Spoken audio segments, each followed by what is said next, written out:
Ce matin-là, sur le marché de Solliès-Pont, c'est la saison des candidats. Ils sont 5 à proposer leur tract. Entre la charcuterie et les primeurs, on retrouve Philippe Vittel, le député sortant. Des excellentes salades. Comment allez-vous? Le sortant, pas vraiment, puisque cette partie de la 2e circonscription a été reprise sur l'ancienne numéro 6. Alors depuis 2 ans, il parcourt ce territoire. Un territoire façonné par les montagnes toulonnaises.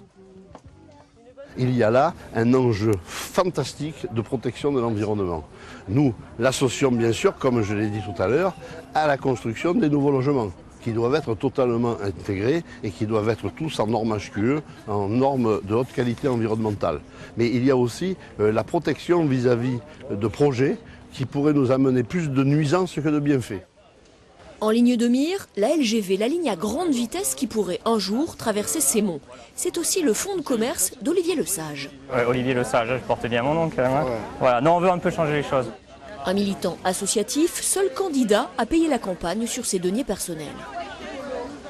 La première des promesses, c'est quand même la lutte contre la ligne à grande vitesse, qui est vraiment quelque chose qui aujourd'hui est financé par le Parti socialiste à la région, par l'UMP jusqu'à maintenant au niveau du gouvernement. Ça continue à être financé et malgré ça, les candidats vous disent qu'ils sont contre. Quelques mètres plus loin, Mireille Perrano justement. Les élections législatives, ne vous trompez pas, il faut donner une majorité à François Hollande. La candidate PS est également conseillère régionale. Pour elle, le tracé LGV doit passer le long de l'autoroute A8. Aux problèmes économiques, locaux du territoire, elle a une réponse nationale. Moi, mes solutions, c'est celle de François Hollande.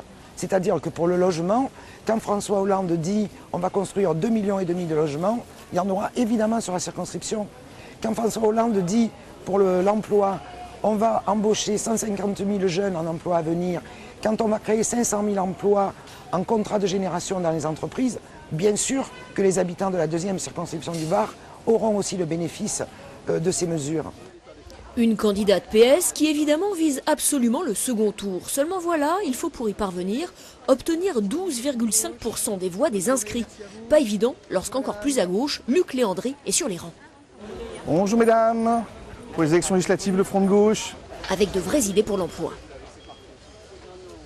Nous on dit qu'il faut créer de l'emploi qualifié avec des gens formés et ça peut se créer avec cette filière de déconstruction navale. On a tous les éléments pour le faire sur notre territoire. Ce projet aujourd'hui doit être porté, je pense qu'il doit être porté par un député de gauche qui pourra être élu dans cette circonscription.